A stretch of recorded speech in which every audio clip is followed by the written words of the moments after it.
Welcome to 6 Degrees of Wiki, a podcast where two sisters find the 6 degrees of separation between Wikipedia articles that don't seem to have anything in common.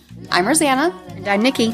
Today we'll fall into a Wikipedia spiral where we have just 6 rounds to figure out how the first degree could possibly be connected to the last, while learning all sorts of peculiar facts along the way. Let's get started. Today we are spiraling from Labyrinth to Swiss Spaghetti Harvest. To what now? To Swiss Spaghetti Harvest. That sounds like something you just made up. Maybe I did. Okay. So the reason that I chose Labyrinth as my starting degree is, I can't remember if I mentioned this last year, but as I've said many times, I do work for our local library, and one of the things we do is a fundraiser, and it's an adult prom, and we have a different theme every year, and this year our theme is Labyrinth.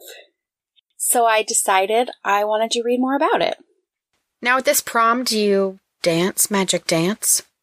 So much magic dancing happens at this prom. What do you think about these degrees I've chosen?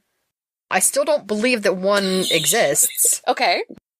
And the other one is about pasta, so I'm kidding. That's a terrible joke. I love those kinds of jokes. Very bad. Well, I think David Bowie was amazing. Also, my daughter, she has a shirt that has a cat, like a kitty cat drawing, but it has the David Bowie lightning paint across its face from one of his albums. Yeah. She just wore that today. So I'm already like in a David Bowie space. That's a great space to be. It really is. So I'm excited. Awesome. Round 1. Labyrinth is a musical fantasy film that was released in 1986. Swiss Spaghetti Harvest is the time when a Swiss family harvests spaghetti from their spaghetti tree. Again, what now?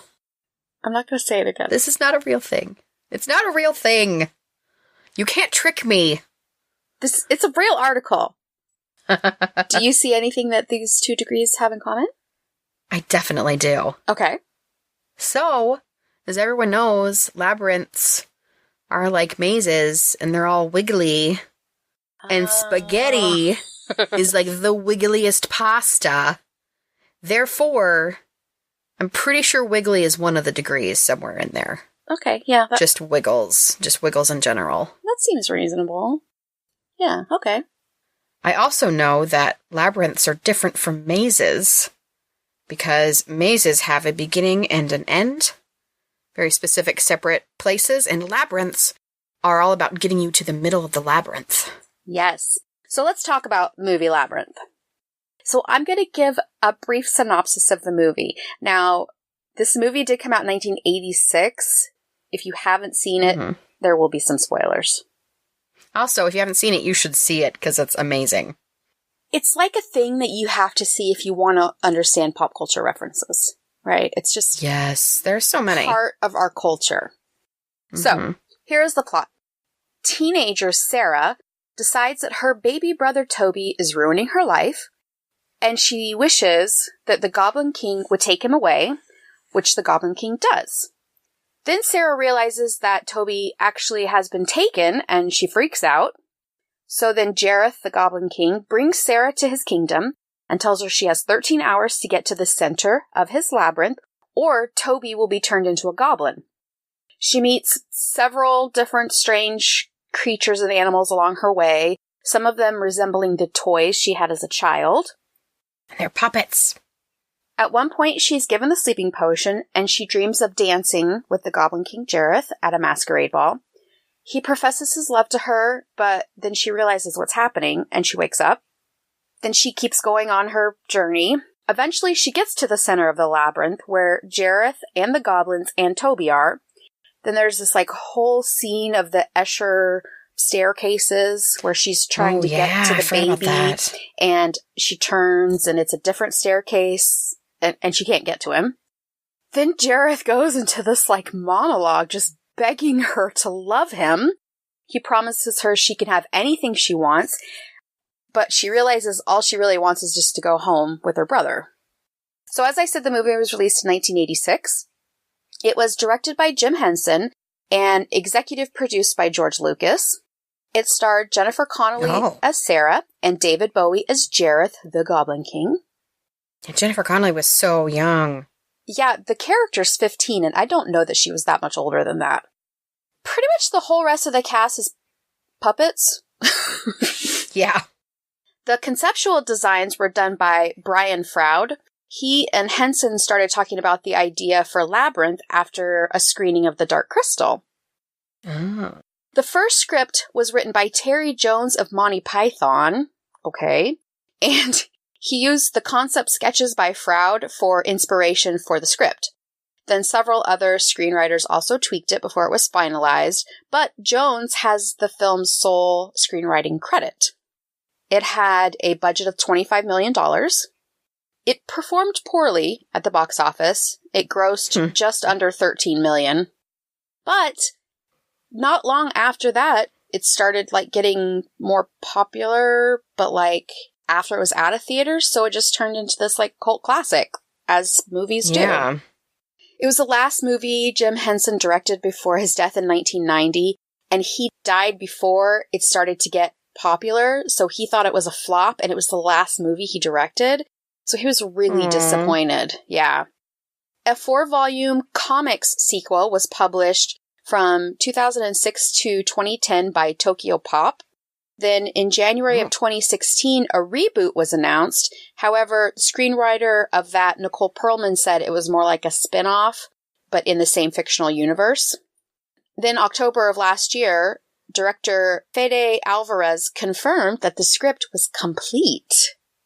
So there will be one, yes. Cool. Here's an interesting fact about the movie Labyrinth.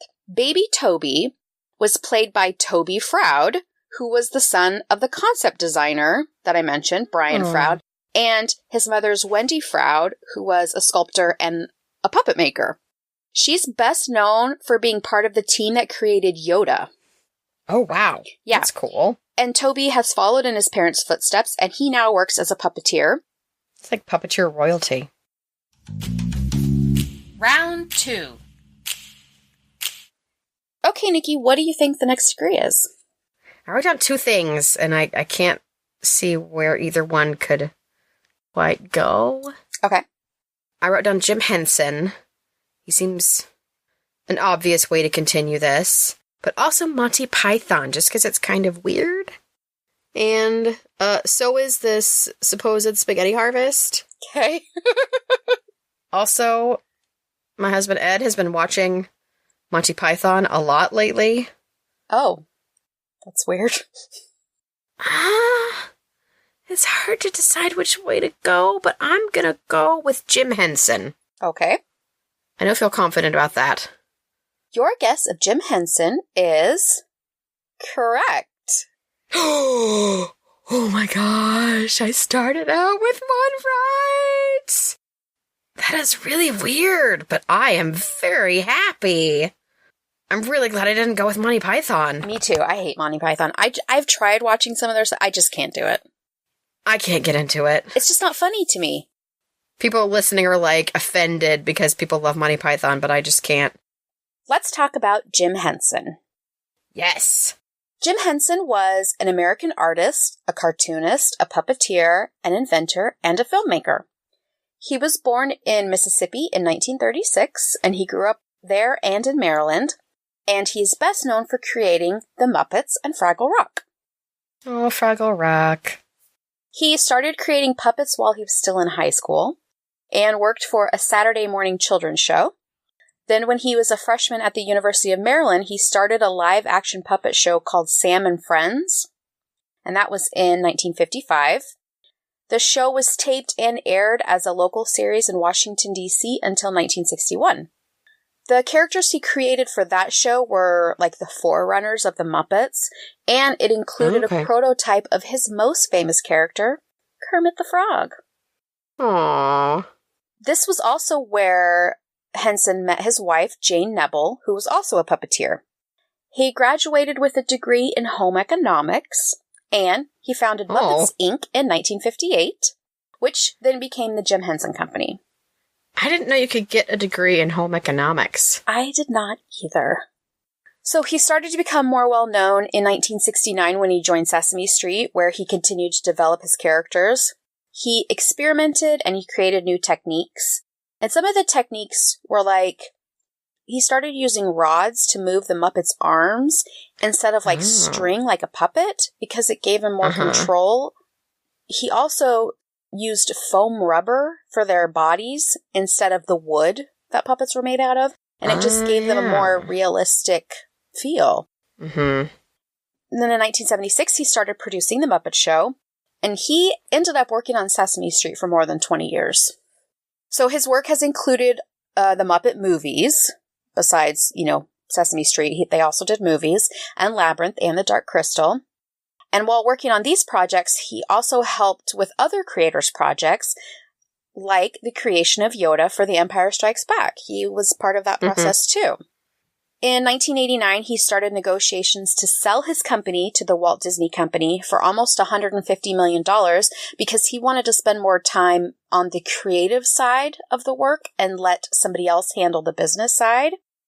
Oh, cool. Unfortunately, before the negotiations could be completed, he died suddenly. He was 53 years old, and he died from toxic shock syndrome. Oh, man. How do you get that? It was an infection. It went really fast. And I don't know if you remember this or not. Do you remember? We were at Epcot the day that he died, and they lowered the flags to half-mast. Do you remember that? Oh. Sounds kind of familiar. Yeah, they lowered the flags, and Mom asked one of the employees, why are the flags half-mast? And she said Jim Henson died. Yeah, it was really sad. Yeah. He's only 53. Can you imagine what else he would have done? Oh, so much, I'm sure. Yeah. I mean, the Muppets are iconic. Who's your favorite Muppet? I like Oscar the Grouch. I mean, he's a Sesame Street character, not like one of the classic Muppets, I guess, but... Are the Sesame Street characters considered Muppets? I know everybody calls them that, but I'm not sure if they are. I don't know for sure. Which one's your favorite? From Sesame Street, I always liked Slimy, Oscar's worm. He was my favorite on Sesame Street. But of the official Muppets, Beaker is definitely my favorite. Beaker's just so cute. Okay. So, after Henson's death, he was inducted into the Hollywood Walk of Fame, and he was named one of Disney's Legends, which is like a Disney Hall of Fame program. Okay. 2 of his children are the co-chairs and co-CEOs of his company, and another one of his children is president of his foundation. Oh, cool.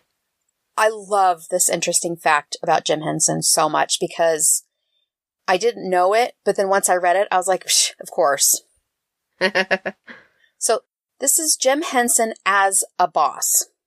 Kermit's role on The Muppet Show was often compared by his coworkers to Henson's role in the Muppet Productions, a shy and gentle boss with a whim of steel who ran things as firmly as it is possible to run an explosion in a mattress factory. That's adorable. Carol Spinney, who was the puppet performer of Big Bird and Oscar the Grouch, remembered that Henson would never say he didn't like something. He would just go, And if he liked it, he'd say, lovely.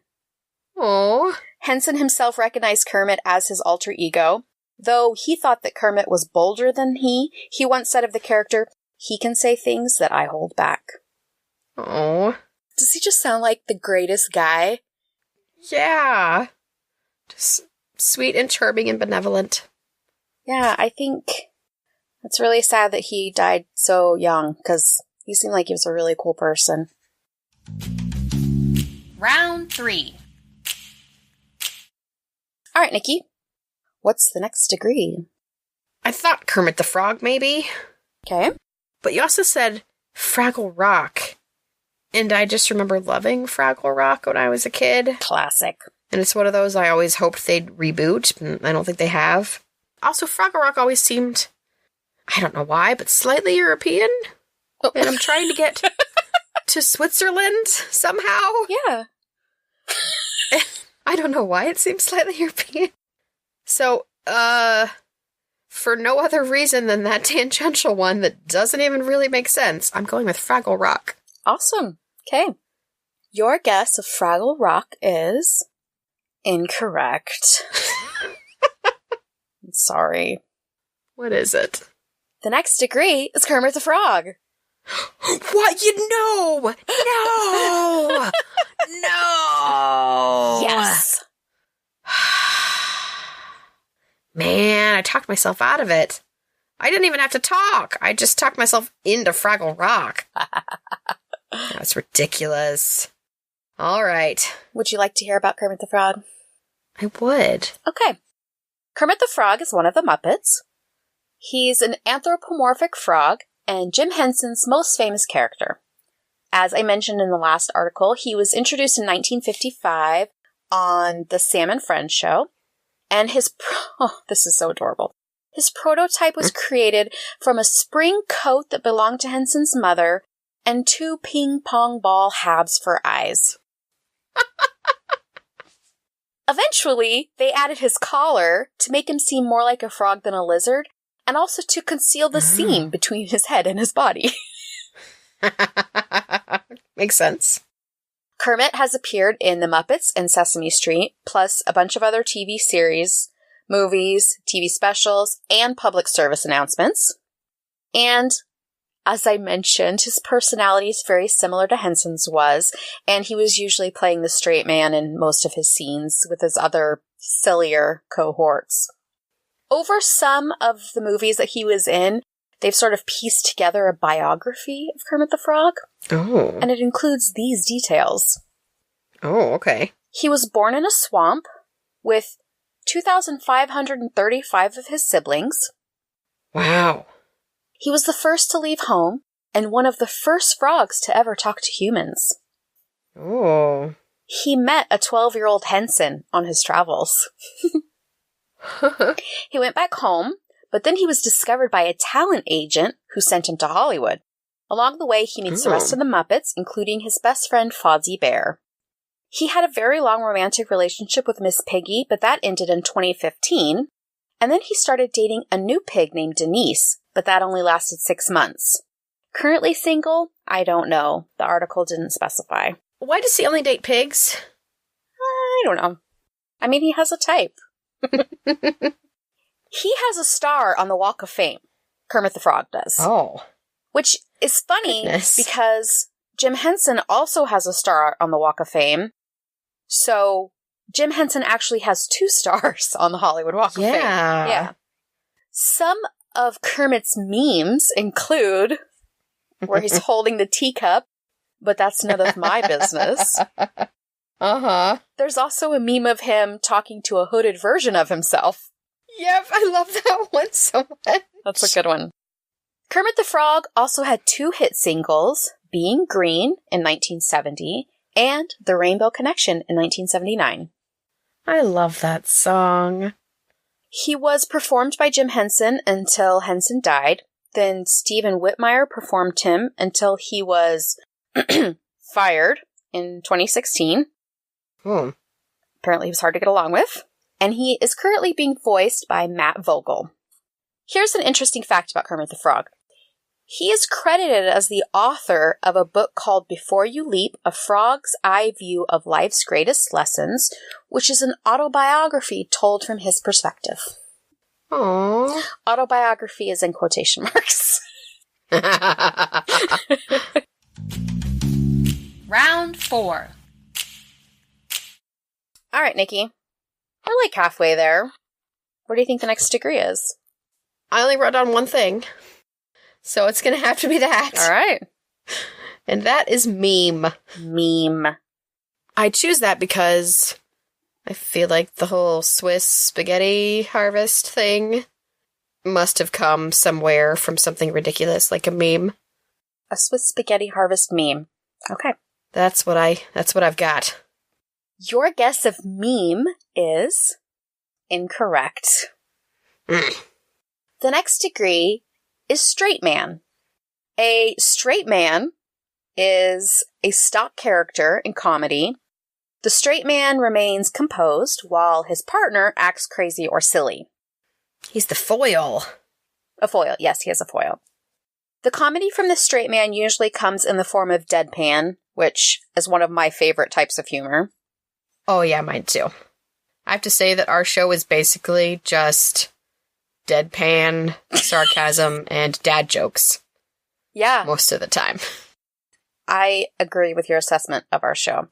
Thank you. Thank you. So, if this character doesn't have a comedic role, he can be known as a stooge, and he's expected to feed lines to the funny man so the funny man can respond in a way that gets the laugh. Famous duos that include a straight man, Abbott and Costello.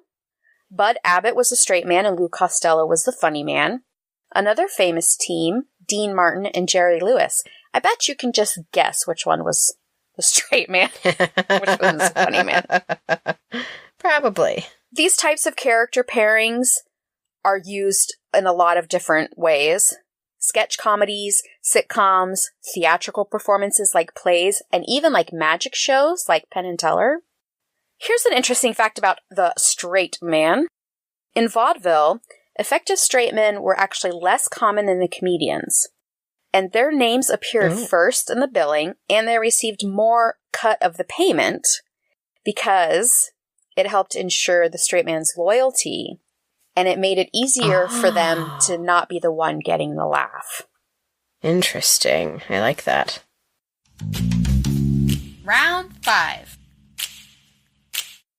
All right, Nikki, what do you think the next degree is? I've got either Abbott and Costello or Dean Martin. None of them were Swiss that I know of. Maybe they liked spaghetti. I have to go with Abbott and Costello because maybe they made some sort of joke about things that totally did not exist, like spaghetti harvests. Okay. But I don't know, because I've never actually listened to any Abbott and Costello. Isn't Abbott and Costello the ones that do Who's on First? Are they? Aren't they? Okay, maybe I have. I don't know. You tell me. If it's the next degree, you can tell me. So your guess is Abbott and Costello? It is. That is incorrect. Oh. Is it one of them? No. Okay, I feel better about that then. The next degree is sitcom. Oh. Unexpected. Good. I'm glad it was unexpected. Yeah. Where are you going? Where am I going indeed? I know where you're going. I just have no idea how you're getting there. It's a wandering path. It really is. So sitcom is actually short for situation comedy, which I believe makes it a portmanteau. Mm-hmm. Is it? Sort of? Yeah? Okay. A situation comedy is a genre of comedy that has a group of characters that appear in most or all of the episodes. This is unlike sketch comedies or stand-up comedy. Sitcoms actually started on the radio in the 1920s, but are mostly found on TV now as a dominant narrative form that can also include a mockumentary like The Office and Modern Family. They used to always be recorded in front of a live studio audience, and then they'd add laugh tracks, or they'd have laugh tracks and no audience. Laugh tracks are so bad. Yeah. So they don't do that as much anymore, thank goodness. I read a while back that a lot of places using laugh tracks are still using the same laugh tracks, like from the 50s, which means that in shows that use laugh tracks, you're probably hearing the laughs of people who are now dead. Isn't that weird? Isn't that creepy to think about? Yeah, there's a lot wrong with laugh tracks. That's just part of it. I agree. Yeah. The term sitcom started being used in the 1950s, and the first ever TV sitcom was called Penright's Progress. It had 10 episodes and it aired on the BBC. In the United States, William Asher was a director and a producer, and he's been credited as the man who invented the sitcoms. He directed more than 20 of the leading sitcoms, and one of them was I Love Lucy. So he's like the man for that. Here are some popular sitcoms by decade. 50s had The Honeymooners and I Love Lucy. The 60s had The Andy Griffith Show and The Dick Van Dyke Show. The 70s had The Mary Tyler Moore Show and MASH. Then around the 80s, they stopped naming sitcoms just people's names, thankfully. In the 80s, you had Cheers. In the 90s, you had Friends and The Fresh Prince of Bel-Air. In the 2000s, you had How I Met Your Mother and 30 Rock. And 2010s through now-ish, Parks and Recreation and Brooklyn Nine-Nine. And thankfully, most of the modern sitcoms do not feature the laugh tracks. And they've changed the way they do the camera work also. It's not like just sitting there looking at a scene in a room, you know? So it's they almost film them more like dramas. Yeah. My interesting fact about sitcoms are some actors that started as sitcoms and are now A-listers. Leonardo DiCaprio started on Growing Pains. That's right. Man, that was a long time ago. Jennifer Lawrence started on The Bill Engvall Show. Oh. Mila Kunis, That 70s Show. Mm-hmm. Joseph Gordon-Levitt, remember, he was on Third Rock from the Sun. Yep, I remember. That show was great. That hair. So bad. Oh, wow. Yeah. Yeah. Straight, like, weird long bowl cut. Yeah, it was really bad. And Robin Williams, huge star, started on the sitcom Mork and Mindy. Round 6. All right, Nikki, last guess. What's the next degree? I think I actually know. Okay. Okay, so the whole spaghetti thing, I feel like I've heard of it before. Okay. As some sort of weird prank. I don't know why you would think that was a prank. As we know, it's not real. It does not exist. Spaghetti does not grow on trees. Keep saying that. But, because I think I've heard of it before. I think that maybe BBC did a prank. As soon as you said BBC, I was like, wait. So I think the BBC did a prank about spaghetti and trees. Okay. I'm not sure why I know that, but I think I've read that somewhere. Feel like you made that up, but okay. I'm going with BBC. I feel good about this. Good about this guess. All right. I love the BBC, by the way. They put out some amazing television. They really do. Your guess of the BBC is incorrect. Oh. I'm sorry. All right. I felt really good about that one. I know you did. Don't patronize me. Aw, honey. Aw, bless your heart. The next degree is mockumentary. I wrote that down, too. And I was like, no, BBC. You know. Mockumentary is a portmanteau of mock and documentary, which makes it pretty self-explanatory. Mm-hmm. It is a type of movie or TV show that depicts fictional events, but in a documentary format. They are often used as a comment on current events or issues, or as a parody of the actual documentary style. They are usually comedic. A very early example of a mockumentary was a short piece on the Swiss spaghetti harvest. It appeared on British TV on April 1st, 1957. Was it on the BBC? Yeah, it was. It was BBC. See? I was totally there. The actual term mockumentary originated in the 1960s, but it was popularized in the 1980s when director Rob Reiner was using it in interviews when he was talking about This Is Spinal Tap. Mockumentaries can be partly or entirely improvised because unscripted acting helps give illusion of reality.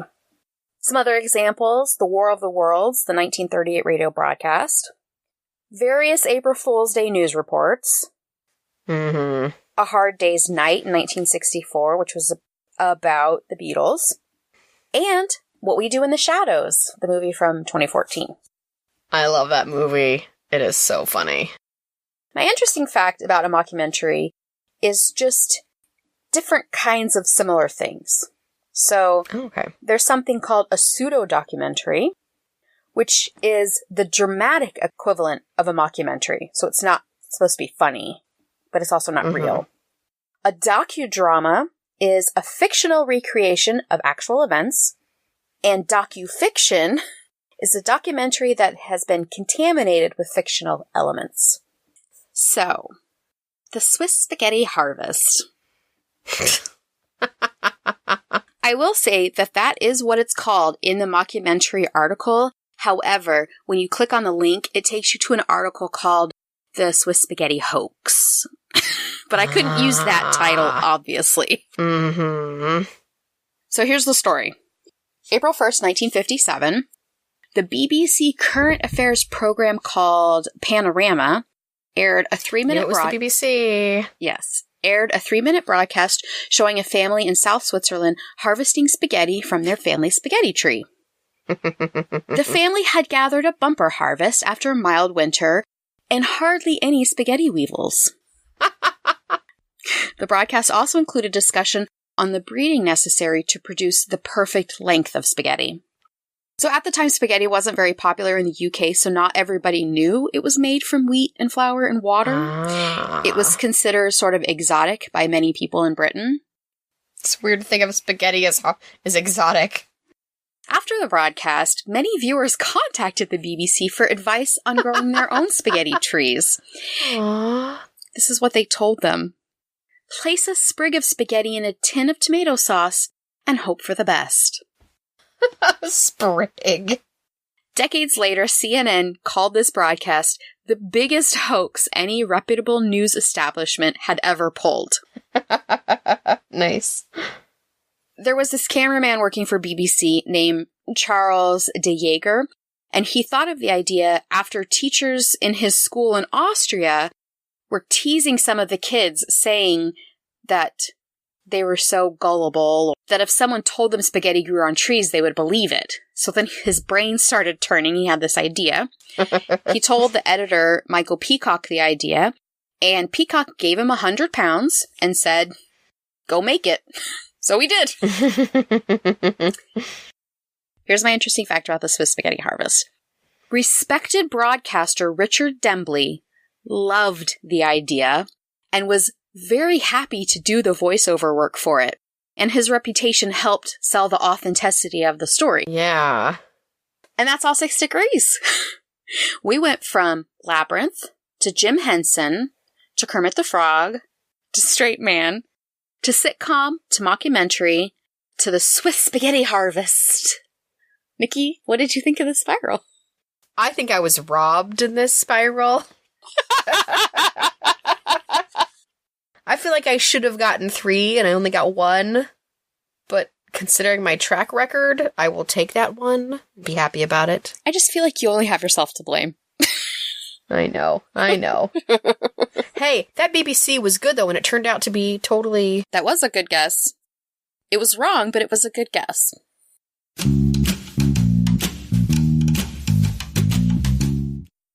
And now it's time for Whim of the Week. This week, I don't know what else we would talk about except Game of Thrones. Dinklage, Peter Dinklage, Peter Dinklage, Peter Dinklage, Dinklage, Peter Dinklage, Peter Dinklage, Peter Dinklage, Peter Dinklage.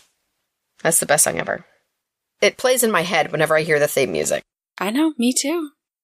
All right, Nikki, let's talk about Game of Thrones. Oh, Game of Thrones, it's starting again next week.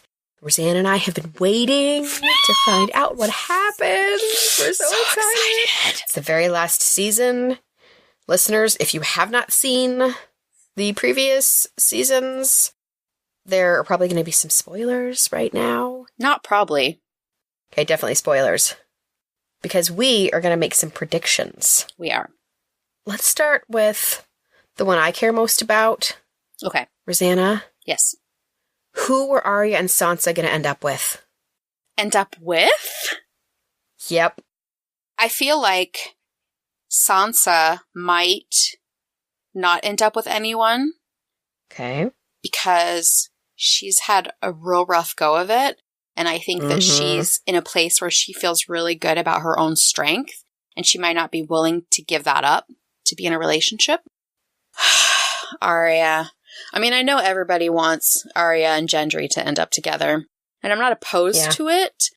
But I just don't feel like Arya is old enough for me to attach her to a person yet. I know that in the books she's really, really young, and they've kind of avoided saying how old she is in the show. Yeah, they have. And George R. R. Martin has said that he wishes he had started the kids out older. Well, yeah, gosh. Because of how old they are in the later books. I definitely want Arya. I'm all about some Arya and Gendry action. But for Sansa, I know this isn't like your typical ship. I really want Sansa and Podrick to end up together. What, Podrick? Because he is just so sweet. Okay. And he would be so good to her. And he would be totally fine with her being in charge and, like, the Queen of the North or whatever she ends up being. And I think he would be so lovely. All right. If she ends up with anyone. Yeah, I mean, that's reasonable. I don't ship it, but I can understand it. All right, next prediction. Yes. I feel like everyone thinks that Daenerys is pregnant. They do? Oh. Oh, yeah. Oh, okay. Because there's the whole thing about how she can't have kids. And everyone's like, but it's Jon. Right. So, of course, she's going to have his baby. Okay. Or something. So, if she does have his baby, will that baby be, like, the Targaryen on the throne? Or will it be someone else? Or will Jon or Daenerys be on the throne? Who's going to be on the Iron Throne? My vote goes to Daenerys, for sure. How about you? I'm so torn with Daenerys and Jon. I like them both. I feel like they can't both survive this series. Oh. I don't think that they're both going to make it to the end. I don't know if that's because Jon is the real, like, not Stannis, but he's the real Azor Ahai come again. And you know that whole story where that guy had to have, was it Lightbringer? Where he had to quench the steel in the heart of his wife. What? No. And there's going to be some sort of equivalent or parallel sacrifice. I don't think Jon would do that. No. But if there's going to be something similar. Or is Daenerys Azor Ahai reborn? I don't know. Or is it the baby that may or may not exist? So many questions. Wouldn't it be weird if there's like a time jump at the end? Oh, yeah. Okay, who is not going to make it? Jorah's totally sacrificing himself for Daenerys. That seems very reasonable. I feel like that's inevitable. Yeah. He's been setting that up for 7 seasons. Oh, yeah. I feel like I can see an end scene of Tyrion and Varys just sitting in a pile of ashes, like looking chagrined, and that's the end of the series because everything is just exploded and burned down and frozen over and God knows what. I can see the two of them surviving the end. I think Arya's going to survive just because she has to, or I'm going to just have a rage. Yep. She's my favorite. I love her too. I don't expect any other of the Starks to live. Really? Yeah. Not even the three-eyed raven? No. I kind of want him to die because I can't stand Bran, and I've always hated Bran. But if he dies, doesn't somebody else have to become the three-eyed raven? Sure. Sure. I'd be happy if Arya and Sansa and Tyrion and Varys lived. Yeah. Who do you think is gonna die? I think Cersei's gonna die. Oh, yeah, that seems inevitable. And I think Jaime's gonna kill her. And I think he might end up killing himself after. Oh. Because I think he knows that she needs to die, but he can't live without her. So. Yeah. And in the trailer, there are a couple of quick scenes with Cersei looking very smug, which I don't like. But I feel like maybe that's trying to throw us off the fact that, I mean, I feel like she's still going to get some stuff done, but eventually I don't think she's going to survive. Well, there is the prophecy from the books that she's killed by her little brother, which could be Jaime or Tyrion. Yeah, I mean, I don't see Tyrion killing her. I wouldn't be surprised if he did, but I just don't see that as how it goes. So there's a theory. I don't know if you've heard this theory. Arya is going to kill Jaime, wear his face, and kill Cersei. Oh, I would like that. Because Cersei is on our list. I can really see that happening. I could definitely see that happening. Cersei's definitely on that list. If they kill Brienne, I will revolt. Yeah, I love her. I love her so much. Oh, a Clegane Bowl. Who's gonna win? Oh, I'd be upset if the Mountains survive that fight. Because, I mean, I think he's stronger. He's already kind of dead. But he's terrible. Mm-hmm. So, I don't like him. Maybe he'll just, like... You know what? I bet a White Walker will get him. Ooh. Let's do that. Yeah. Okay, so this is only in the show, not in the book at all. But what about Tormund and Brienne? Yes! I totally... He's so in love with her. Ship that one. So much. And I know some people are like, well, she's so not into it and he won't listen to her.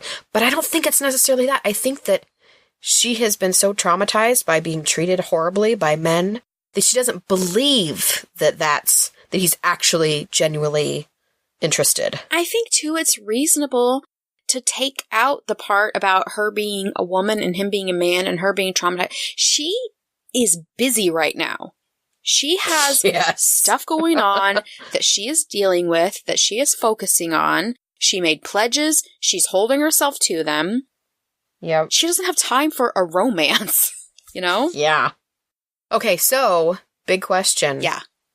Who wins, White Walkers or humans? Humans. Can't see a world that the White Walkers take over. I can. I can see that happening. But what would be the point? They're zombies. I know. And George R. R. Martin has said that the ending is bittersweet, so it's hard to imagine that could be the White Walkers. What if everybody goes White Walker? What if Arya's a White Walker? What if Jon is a White Walker? What if Cersei's a White Walker? I mean... That's a really good question. Everybody could be turned. Is anyone that we know going to become a White Walker? Or just a white?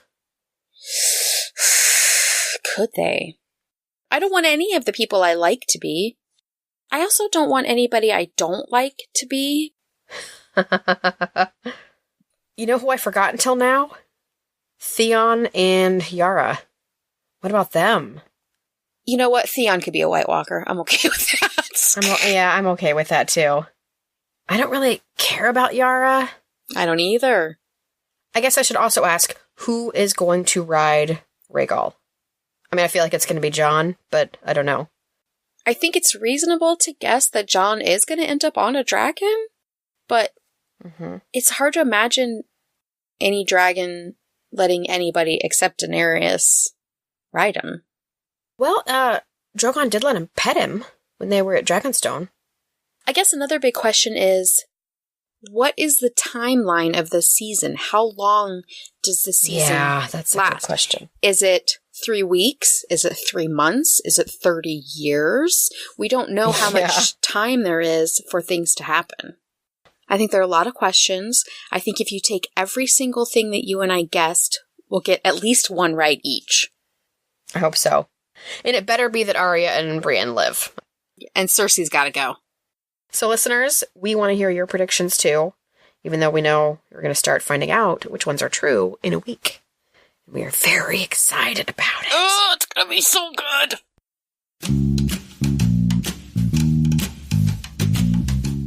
That's our episode. Tune in next time for another 6 Degrees of Wiki. Keep up with us at 6degreesofwiki.com and follow us on Twitter, Facebook, and Instagram to let us know what you think. Looking for early access to episodes and bonus content like bloopers? Go to patreon.com to become a 6 Degrees of Wiki patron and get discounts on merch or even help us choose degrees. Thanks for listening, and we'll see you next time. Da